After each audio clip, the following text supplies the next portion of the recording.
mbere abantu twaba mu bukete twandikwe n'abavyeyi inshuti n'abagenzi uyu munsi turonka ama SMS canke za WhatsApp.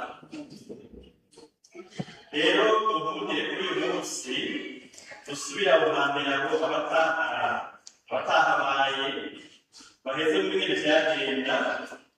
Ubundi byavuze kuri kete aho batwandikiye iyo kete bari basubira mu rwego yacishije iwanje kandi ntacaza kubivuga ko kiretse ko mugiye kumva ko umwe wese rimwerekeye amace bandanya n'ibindi.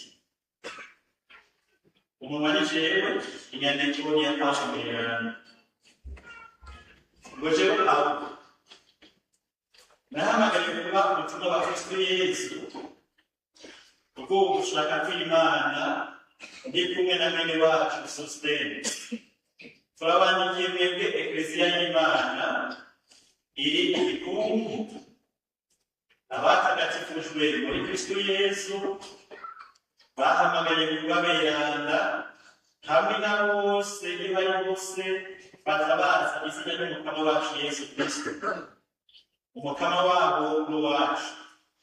Tubifurije imigisha n'amahoro biva ku Mana Dawe wa twese no ku mukama wacu Yesu Kristo. Nimwakire iryo kete.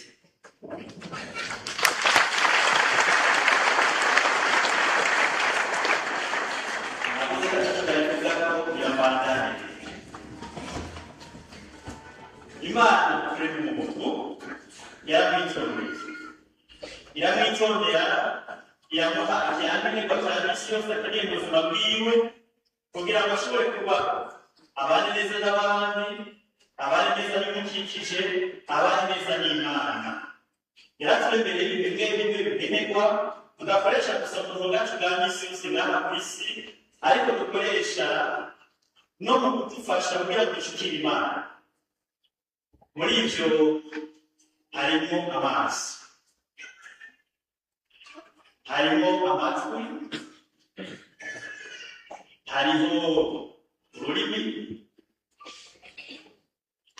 akaramukanya harabukuka n'ukumego ntacabaye,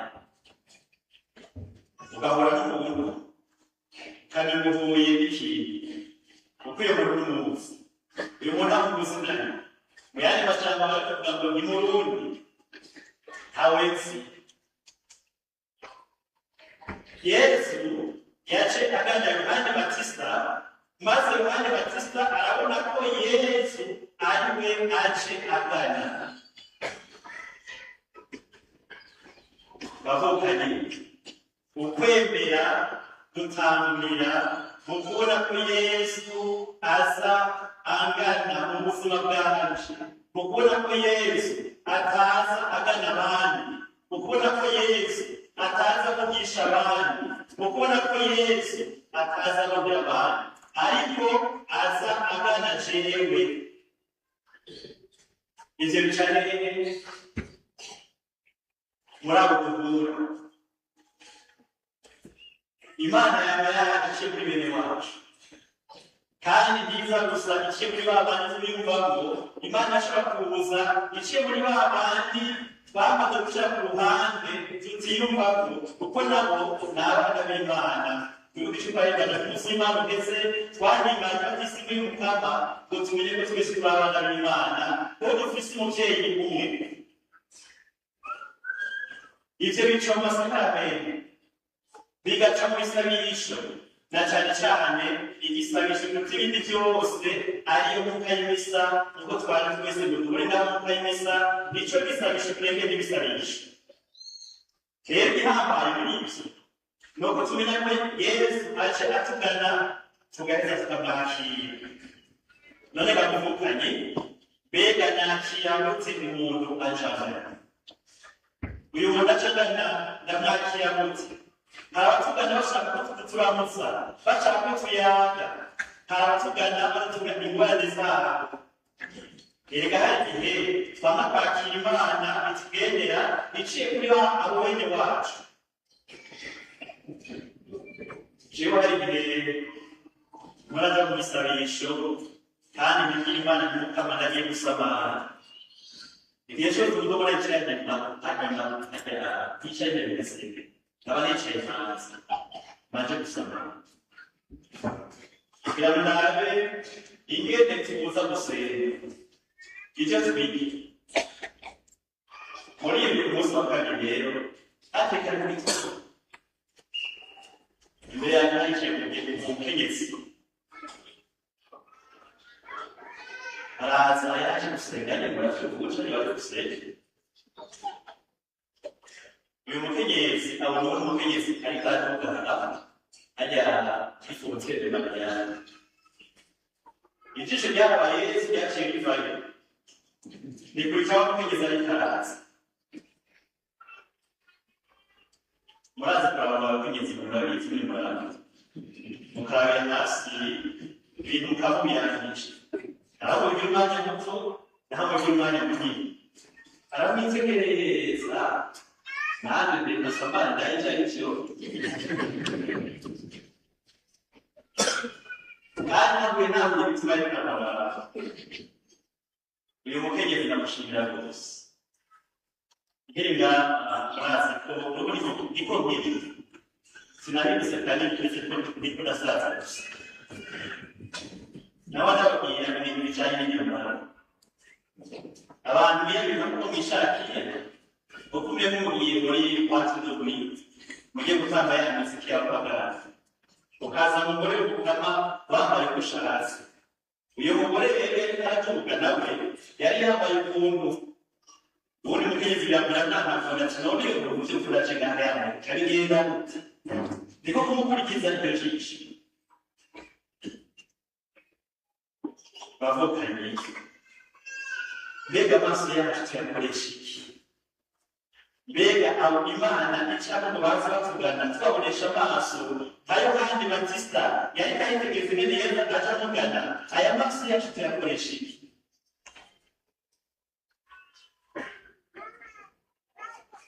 iyo kandi Batista atukura amaso ngo abone neza ibiriko biraba iruhande yiwe ntiyari kumenya ko Yesu Kristo aje amugana mwebwe gukorera mu biro mbega baza bagana kwakira bati mbega mufise ibiti bihambaye mbega baza bagana mu bakira gute wowe unatumye urugo rwawe urugo rwawe uyu muntu aje kugana mwakira gute hari abantu mwandikije amazu meza hari n'ibyiza n'umuteye imbere ukabona umuntu ukaja kugana ati mushaka kwinjira mu nzu yanje iyi nzu si yabo iyi nzu si y'abakene ayo maso tuyakoresha gute kuko ayo maso araheza agahereza umutima ayo maso araheza kubaka ubuzima bwacu mbere tubaye ubuzima bwacu bwa misi yose rero muri Batista tubone ko Yesu ariko araza Yesu ariko araza angana Yesu ariko araza atumbereye ikindi Imana ko umuyobozi w'ikirimba ngaha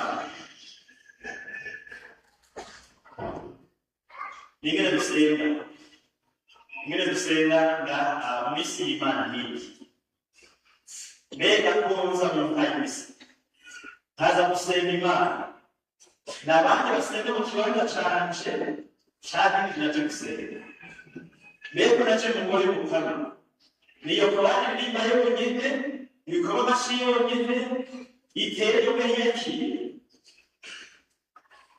ibyo bisigaye bibabona cyane ko abona yimaze igihe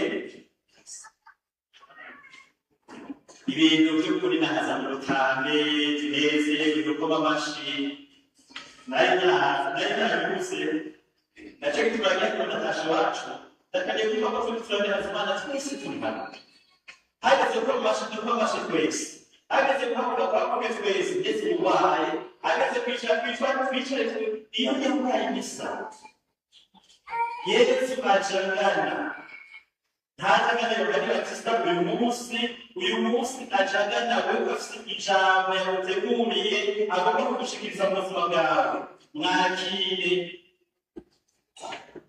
ntuge mwakire mwakire reka nice bacagana ndamwakire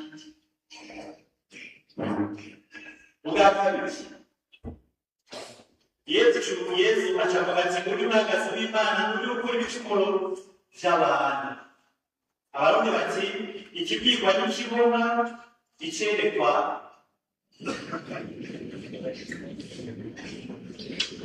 ikibwirwa n'icumva icerekwa n'ikibona, siko babivuga.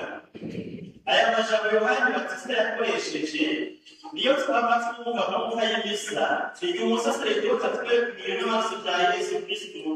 Ikiriko kirahambaye cyane bavukanye, ikiriko duhamagariwe kurambura amaso umuntu waheze asenga.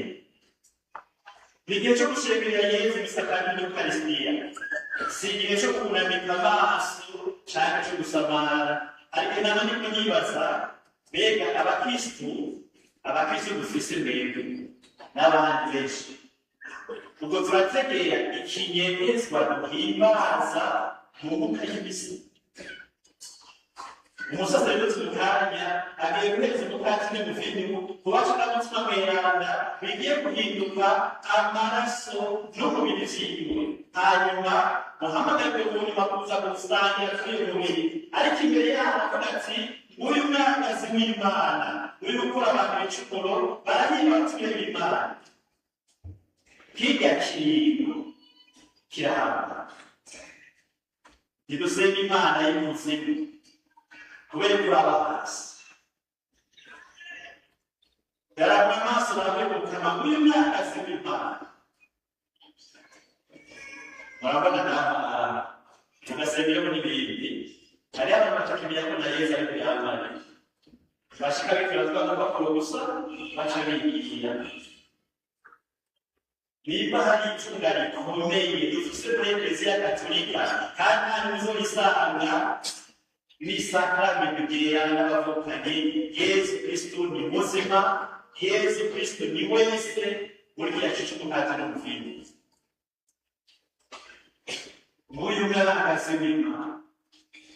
Uyu mwagazi turibuka ko dukuze bwa kera Imana imbere yo gucungura igihugu cayo yasabye ko umuryango wose canke abegeranye baheza bagafata umwagazi bakawubaga, hanyuma amaraso yawo bagaheza kumija ku bishima ryabo kugira ngo Imana yagiye gutera icago Isirayeli ku Misiri iheze ibone ayo maraso, iheze irengane, maze izo ngo ziheze zikizwe. Naco gituma twacungujwe amaraso y'igiciro y'umucunguzi wacu Yesu Kristo. Nguyu mwagazi w'Imana twacungujwe amaraso. Muvukanye ntidushobora kuva muri Misiri yacu, aho Imana yagiye kubohorera igihugu cayo, tutemeye gukizwa ibicumuro vyacu, za ngeso mbi zacu, tudahuye na Yesu watwubahiza amaraso yiwe, ntiwagize ibicumuro vyacu. Naco gituma ikibazo dushobora kwibaza ngaha, mbega Misiri yanje uyu munsi niyi bavukanye? Misiri yanje niyi, ibicumuro vyanje nibi, impengamiro zanje nizi. Barundi barundi, hari ikintu je kimbabaza kandi kidagushikaza, uko utabivuga ni ugutera intege inkozi z'ikibi. Ibi bintu biri mu Burundi vyo gutanishanya n'ibiki. Aha hariho abantu baboneka n'abazaboneka, bafise abategetsi baboneka n'abazaboneka, ariko ndasavye ndatakambye mutwebwe ibintu vy'agatoro. Jewe imyaka maze simikatsi myinshi, ariko ubu twebwe kugera kuri uru rugero aho umuntu atinya mwene wabo, mbega havamo iki? Abandi bakanduka ngo barabivubura, bari kubimenye.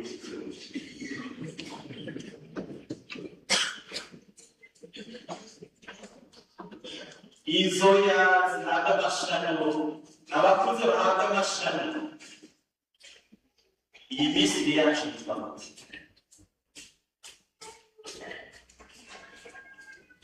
Kandi ubwo nyene ubonye ugasanga ibintu twebwe ndani cyane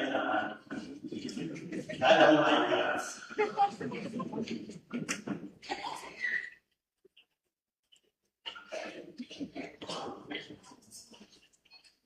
twemere tuhure na Yesu twemere tuve mu kibi abaruzaza dusigeze myinshi tunameze neza ariko icyo nacyo kitari kaminuza icyo gishobora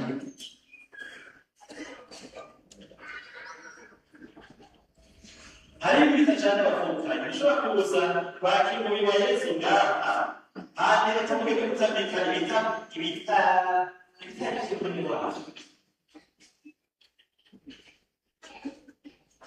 ibi kandi uko yamana yacu twemera yamana yacu ikiza yamana yacu itanga ubuzima uyu munsi ugira tuti wamuganye w'ikirundi Imana yafasha bikaca bivyaha iki vya bimanzi vyo gusubira mu baguzi no mu bapfumu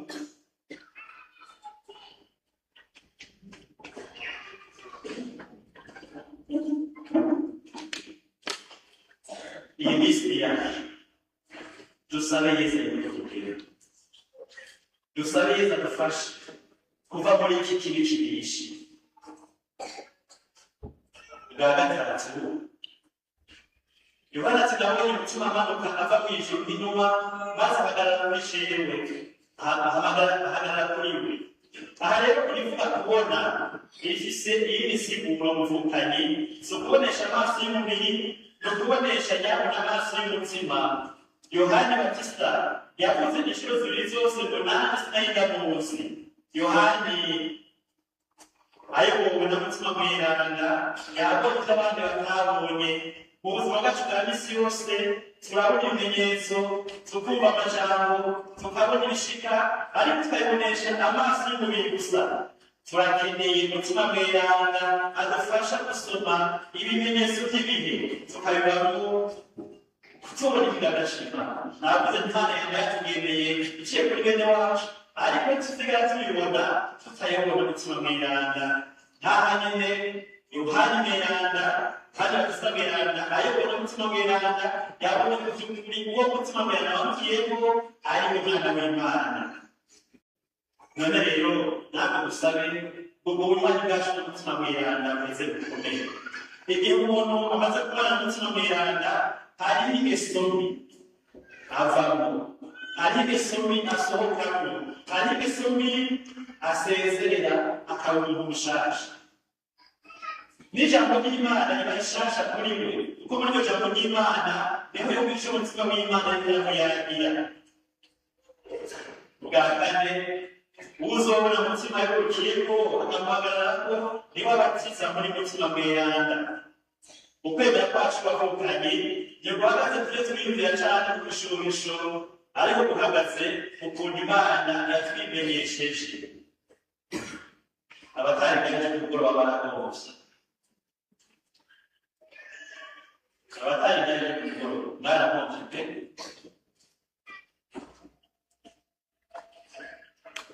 niho nabona icyo bita ibishuhisho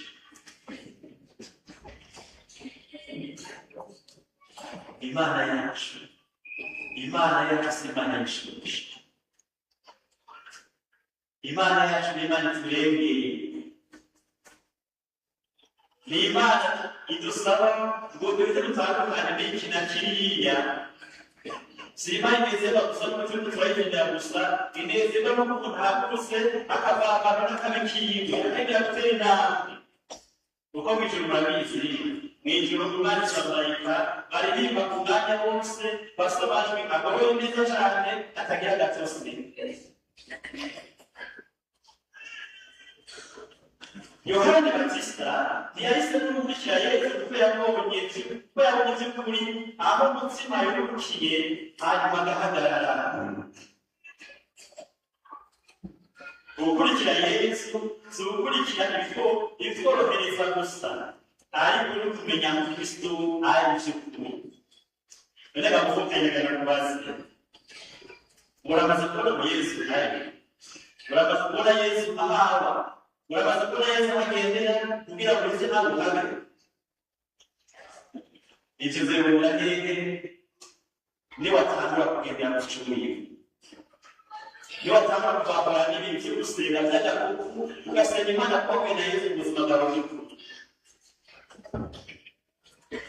Ivyo uzobibonera mu buzima bwawe ko niwumva ko ukurikirana ari ubuzima nyabuzima, ukavavanwa n'igicumuro, ukavavanwa n'urupfu,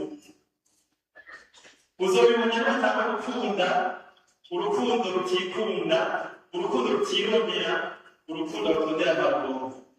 Aho uzobwira uti namaze kumva Yesu avyagiye, reka ndamusange ngaha. Ariko ikindi kitwishe abarundi, vyari ibibazo vyibaza, mwebwe bashaka kumufasha kwitorera umuti, mwebwe mwubatse ingo zanyu, ukwezi tumara iminsi 30 canke 30 canke 20 canke 20, sivyo?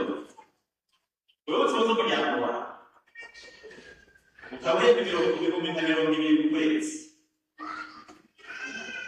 uko kwezi kumara gutya muri kino gihugu c'Uburundi gusa. Erega tuzaba usanga twese barabaye basoma,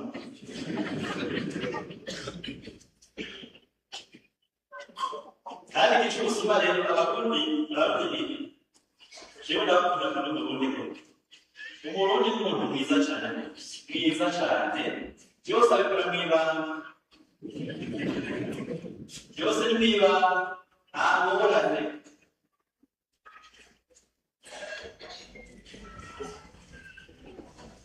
Hariho ikiganiro kiragaruka, umutabeshi, imfizi igwisha umbatsi. Igiturire kiri mu Burundi, ubusuma buri mu Burundi, kandi ubwo nyene tubanye dutera imbere vy'ukwemera, ndabivuga tubana dutera imbere vy'ukwemera, ariko ikindi abanyaciyumvira none tuzokira ryari?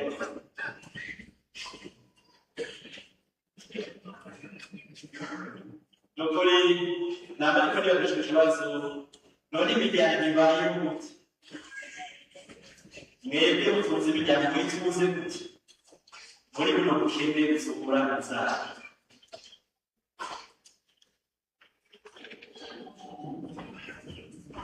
Naha rero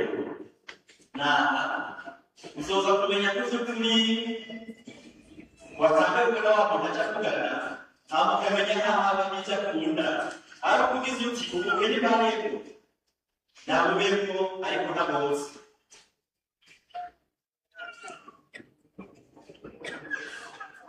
Mugihe mukirahera inzara irahari, mugihe mukibona igihera, umuntu agahemuka kandi agakunda bene wanyu no kw'igihugu. Ivyo birababaza. Ubwa nyuma Yohana ati niwe naravyiboneye, nico gituma nashinze intare kuba ariko yatowe n'Imana. Ukuraba neza umuntu abishizemo gushaka bitanga icamwa co kuba icamwa. Ukwemera si itunga ryanje nyene, maze kwemera ndumva ko nosangiza iryo tunga abandi, ndumva ko kwemera guhinduka ubutumwa. None gabavukanye ayo kandi batise uyu munsi nawe urashaka kuvuga uti naravyiboneye, nico gituma nshinze intambwe kubu ariko yatowe n'Imana. Uko mungana ngaha, uko mwaje gusenga mungana ngaha, intambwe yagushinga mu buzima bwawe bwa misi yose n'ibindi. Bamwe muri mwebwe aravyerekana mukorera mu bihugu bitandukanye ubutumwa, abandi bagaheza bakitangira ekleziya yabo. Rero umuntu ashobora kwibaza, none ko nawe namaze kumenya ko Kristo ari umwana w'Imana nzima, none nawe ndamushinga intare mu buzima bwanje bwa misi yose mu buryo bw'ubuntu. None tumaze kumva ingene Yohana Batista agira ati naravyiboneye, nico gituma nashinga intare kuba ari umwana w'Imana, natwe bavukanye tubagizemo ikintu gihambaye cane co gushingira intare Kristo. nuko burya abantu n'aho tugeze turakunda Imana kandi by'ukuri Imana yaduteye iteka rikomeye yo kuba abantu bamenya Imana bakayisenga, ariko turashakaniye kumenya Imana kwimenyeshwa ngo tumenye iyo Mana iyo ari yo, kuko twayifashe kutariko ugusenga Imana abafasha kugenda ku munsi w'Imana mu ngoro y'Imana no mu kirisi kandi ni byiza ukuja mu ngoro y'Imana ku munsi w'Imana bimeze ko umuntu afashe imodoka yiwe ibintu bikimeze neza akagenda kuri sitasiyo d'esanse agahita akanywesha imodoka yiwe hama agahita agafata urugendo ku munsi w'Imana ngahamuza kunywesha ngo muze mukomeze urugendo rwawe. Ijya minsi iriho hagati mu ndwi iminsi isanzwe niho ubukristo bwacu bwakaza kugaragarira habona n'agaruka kuvoma agira ati mukama warampaye wenda ndabuze nsubira kugenda muri bwa busobanukirwa n'ibitabo. None rero dusaba Imana ayo maso yacu abone Yesu. Mushinga nawe ayo maso yawe abone umufasoni wawe ubonemo Yesu. Mufasoni ayo maso yawe abone umushinga nawe wawe abone Yesu.